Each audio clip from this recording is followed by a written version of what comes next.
shim, new bearing, motor oil on the bearings. Want to put some on this one too. Yep. The new nut, oil seal, slinger. I'm not going to do that one until we press it on. Okay. Because it'll just be all oily. All right. So what we can do is this can go in the Jeep in the rear end. Yep. So it goes in this order. If we lay this down. Yeah, I can go put that right into the... You don't want to forget the crush sleeve because I've done that. Oh man, there it is. Here's the crush So sleeve. this is the order of things. Obviously not all put together. Yeah. Slinger, that protects the seal from the oil splashing up Yeah.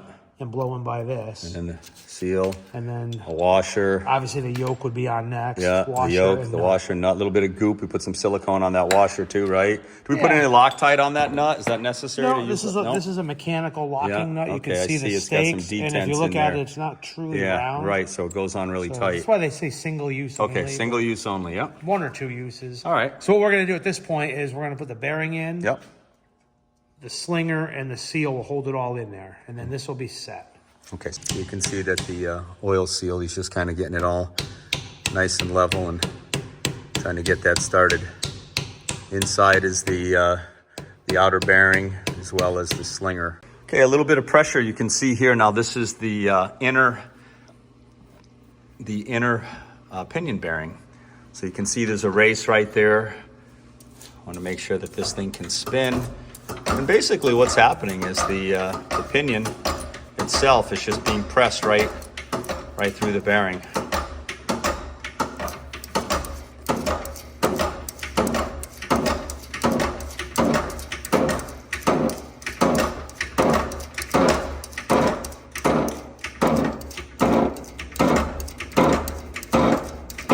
Getting close.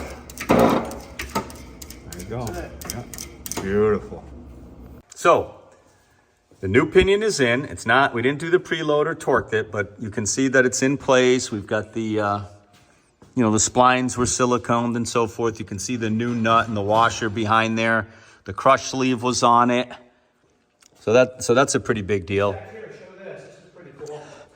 And then Mike has a little custom tool made that'll actually hold that flange so that we can torque that nut. And then it gets to a point where you have to be just so careful, because we're going to look up the spec for the inch-pounds of rotational force needed for the preload. Universal tool for holding yoke. So these are just, they're 10 by 1.5.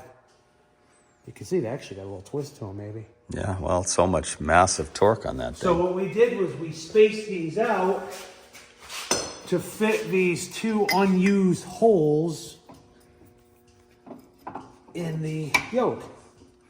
That's it. You just hold it like that. You don't need to put nuts back there behind it. Nope, we're just using it as a No kidding. as like a spanner Yeah. wrench. And then then you have that big long bar to hold it and stop Bar it will from go on turning. there. Yeah. Wow. When did you make that? You didn't have that. You didn't have that on the last time I did one with you.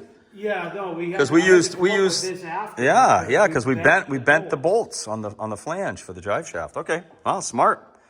So that just goes through there, and that'll I'll be able to hold this in place like this. That'll go up And then Mike will have the hand, the big, like probably a 3/4 inch driver, and he'll be cranking that, and then we'll check it at various times to try to get the proper inch-pounds of rotational torque. go to here to like here. So basically we're setting the preload. It's very tedious, just a little bit at a time. Then we got Colin running the indicator there for our inch-pounds of rotational torque. Give that like 3 or 4. Looking at Mike's chart right here, Dana 44. So I've got some notes on here too Yeah. for JKs for Yeah. ring gear bolt torque. But 20 to 40 new bearings. Right there, that's us. You'll notice on some of these, like here's a Dana 35. Generally new is going to be a little tighter. If they're old worn out bearings, Yeah. they're a little looser. All right, there we go. Let's try this again. So there you go. Plunger, about 5/8 of an inch long. The plunger's extended all the way out. Oh, you already The fishing line just lays in there. So now when the carrier goes in and we're all happy, we pull this out. The plunger then comes backwards and comes up against the locker plate. Because you recall the solenoid There it is right here. So here's the plate. That's the plate. So that plunger, that mushroom of that plunger needs to be on this side right here. Exaggerating, but that's the plunger switch. Exactly. So if we don't pull it out, right, it jams up. Isn't that how it happens? It'd jam up. You'd have no indication whatsoever. Does it fit in that notch? I wonder if that notch is possibly could, but so you don't damage it. But at the end of the day, you just would have no idea that you're actually locked. When you lock the locker, it pulls a little switch over and turns. Yeah, and we're actually going to put 12 volts to this when it goes in, and we'll watch this flap over. And sometimes from the outside, you can look in and actually get a look and see the mushroom up against this plate for the plunger switch. So that's where we are. I'll probably call him today and just see if he can. Okay, you can move your left hand. Yeah. Got the 2 punches up at the top. We're gonna get the axle out too. Get the who? What? The axle. Yeah. Well, we could. I'm only gonna get a half a sheet, 4x4 foot. Well, still, I mean, it's still gonna come out. All right. Fingers clear. Yep. Easy peasy. Tang is lined up, right? I sure hope so. I'm gonna look at it. Yeah.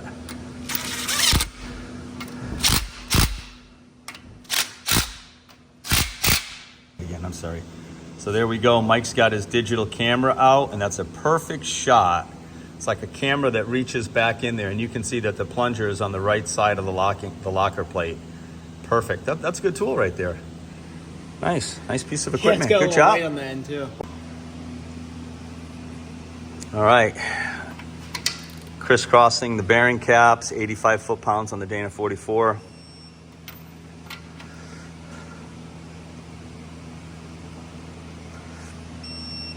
You can see now, Mike, that when you actually torque this clip, it does kind of elevate, and now it's well in there. So this is completely normal right here. That just stops the solenoid from spinning. So we're going to get a power probe. We're going to put 12 volts on this carefully, and we're anticipating seeing that thing lock up. We just put a couple jumpers in here to the plug. Mike has a 12-volt power supply. We'll put 12 volts to this thing, and we should see some action there. Have Mike's power supply. Power supply, 12 volts. 12 volts.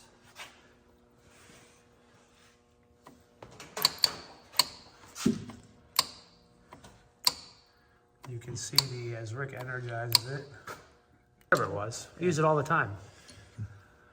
So Rick's going to work on. Yeah, I'm going to get a screwdriver and feed that through with a little screwdriver, and I'm going to plug it in and get that. So I don't know if you saw, but the target for that is that wire is going to come out that hole right there. So that'll go through the diff. And then he's got the pass-through connector. Yeah, that's over there in the box. I got to get that out. That will connect it up to the other side of the harness right here. So basically this is connected to that through a pass-through connector. And that's really all it is. It's really just a little pass-through. Just the way to, can you come around here with the light in a sec? The light? Yeah, let me just get in position here. Let's see, that might be it. Where's that plug, over here somewhere? There it is. Okay, yep. Yeah, over here. We don't want to use that bad one. As a matter of fact, I need to throw that one out. So, this one being so critical. See 4 inch. This is the pass-through connector we were just showing you. So this sits on the front side of the diff over here. This wire that comes through from the locker that we were just testing plugs into this side of it. Then this goes into that hole in the diff, sealed with an O-ring. Got a little M6 screw with an 8mm head, holds this in, and then the other wire that Rick's got in his hand is the wire that plugs into this side. So basically it's just joining, these are just bus bars that go right through it. Correct. But all right, the plug is in. So this is the harness when you activate your locker. So that's plugged in. It's a pass-through plug. And then you can just see that it's anchored in up there. Now what I will do, now don't forget, I had to cut this open more because the truss really gives you no room. So I cut all of this open to have more room. But what I'll do is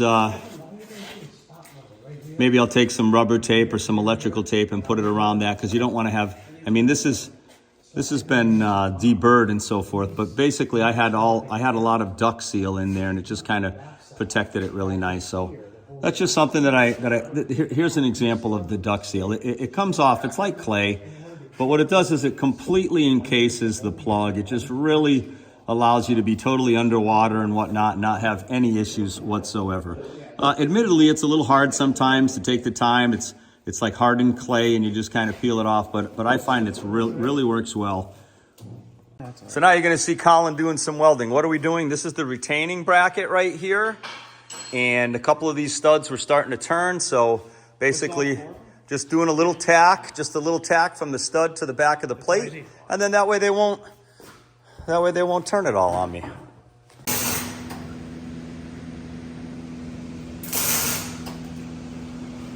Not bad. Not bad. So hey, which axle goes in which side on this thing? Okay, so Colin tack welded the studs right here, just letting this cool.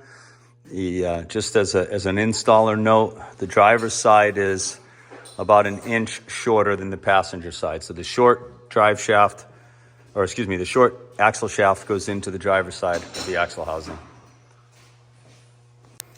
Okay, passenger side axle shaft. You can see that the studs are all tacked on the retaining bracket.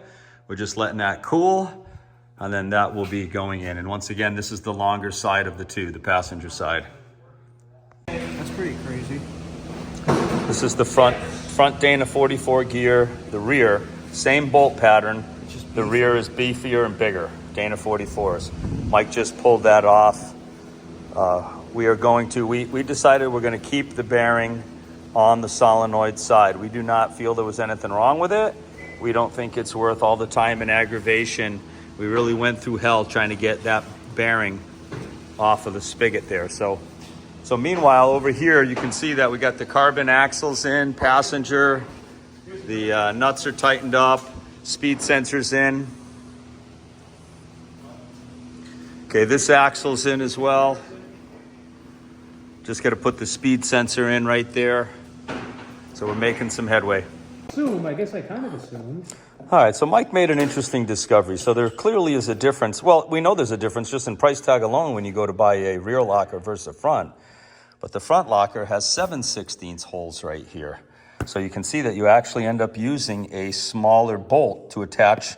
This is what we used in the rear. Half-inch bolts. Half-inch bolt in the rear. In half-inch holes. In half-inch holes. Now you're dealing with 7/16 bolts in a smaller hole. So that explains why most of them are either dual pattern or they're all half-inch holes. And if you put this gear on a new locker with half-inch holes or this on a rear locker, you would need these little spacers that come with it that would make the half-inch hole. Which we don't need happily because this is actually a smaller hole. Right, so if we took that rear locker and put it in the front, you would need these. Did you take this bearing off already or is this a stock? I didn't. Yeah, okay. So the ring gear is getting set. Now meanwhile, if you're gonna knock the front pinion out, the front's a little different. See the plunger switch where it is? So it needs to be removed. So right now I'm disconnecting the electrical and then we'll unthread the plunger switch and get that out of there so that the 410 pinion gear can get knocked out. We're on the front axle right now. Okay, you're looking at the front plunger switch right here, which says your locker is locked. This had to come out because of its location. It came out in front of the pinion, and obviously we're gonna be undoing the nut in the back and driving this pinion out, this 410 pinion. So another thing taken care of, that goes right back there. You can see the hole right there. And I unplugged the axle tube vent because clearly we'll be lowering this axle at some point to pop these springs out. So not bad, doing a little setup on the front. We still got to pop these oil seals out in the front axle tubes. Those got to come out, pinions got to come out. So, we're just doing a little bit of work on the front. The rear is done. We just got to put the diff cover on it, throw some oil in it. Good. We're really happy with it. We had some struggles, but at the end of the day, we prevailed and it came out really nice. We're in all the sweet spots of the tolerances, so we're really happy with how it came out. All right, Cooter has the ring gear on, same torque, think you went with 130. Nope, 45 to 60 because these are 7/16. So because it's 7/16 bolts, there's a different torque spec here for the front diff. So Mike's setting that up right now for the ring gear. Closer to like old school 44 stuff. And then we'll be pulling that bearing that you see in the front will get pulled off. A new one will go on. I'm not going to full torque yet. Just work your way around, sure. All right. Okay, I basically drove the pinion out with a brass punch. Now I got this oil seal. I got the seal removal tool. I'll take that out. Then we'll get that bearing out. Then we got to take the races out. There's a special shim in there of some sorts. The front's a little different. It's a little different than the rear.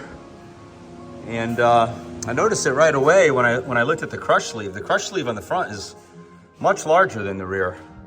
So anyway, we'll keep plugging away here. All right, so Mike's taking that bearing off the pinion.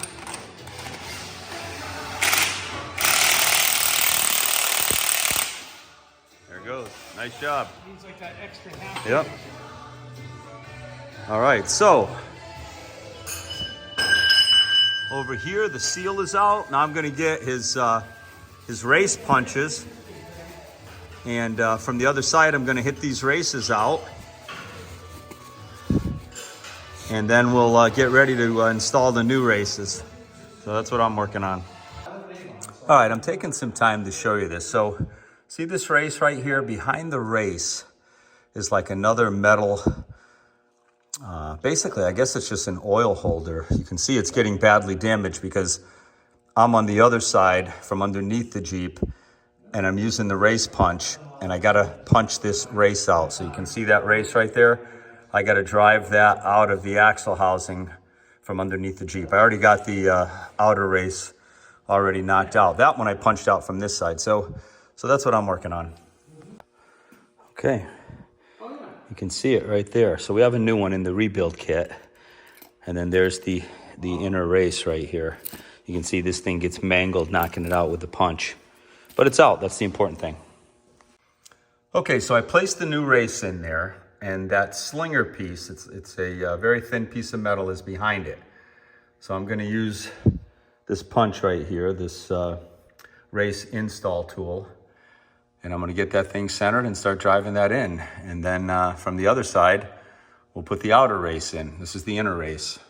See how nice that looks. I'll let Mike look at it, but now the slinger is nice and taut, it's not damaged.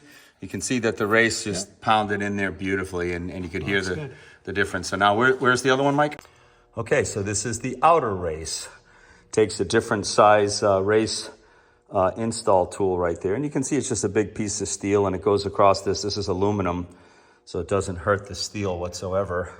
And then you just keep hitting it with a hammer until she seats and you just try to work it, get it nice and level and then get it seated good. And when it goes, you do know it because it just kind of really presses in there tight. And then the sound that that it was making changes quite a bit. So you'll know it when it's in. Okay, just take a look at that. How beautiful that went in. See, it's perfectly flush all the way around. Yeah, it took about a couple dozen hits with the hammer, but they both went in really nice. So the races are in, and Mike's working on the pinion, and we're moving along on the front diff. Okay, we just put the new 513 pinion in, and we used the setup bearings. So the flange is in place just for us to begin to set up the front carrier. All right, we're at a good stopping place. The front locker is prepped with the ring gear. Bearings are on it, ready to rock. You can see the old gears, the old pinions. I just knocked out the inner axle seals. We have a tool to install the new axle seals. There it is right there. Yeah, so those will get installed. I don't know, we might call it for tonight. It's almost 7 o'clock. We're getting a campfire going. You can see the crush sleeves right there.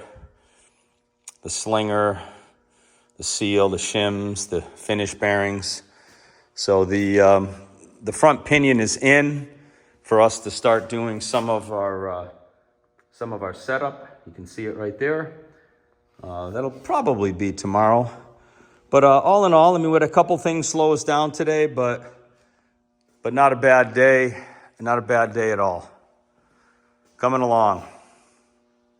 All right, this is the night shift. It is, it's only 2100, 9 p.m. So this is Mike's install kit for the inner seals. Very nice. Looks like it's all lined up. So basically, over to the left of the screen, you'll see that big nut right there, and we'll start turning that with a wrench. And it will press that seal right in perfectly and squarely. Then we'll reverse the tool, and then we'll put the seal in on this side, on the driver's side. So yeah, we thought we'd come out to the garage, and we sat by the fire, had a nice dinner, and we're like, hey, let's go tinker with the Jeep some more. So that's what we're doing. Should start pressing that in there. You got a Band-Aid for that? I don't know. I think we better back. Just see some orange lip. Felt it pop into the bore. Yeah. And it's going way easy. I'm not working nearly as hard on this one.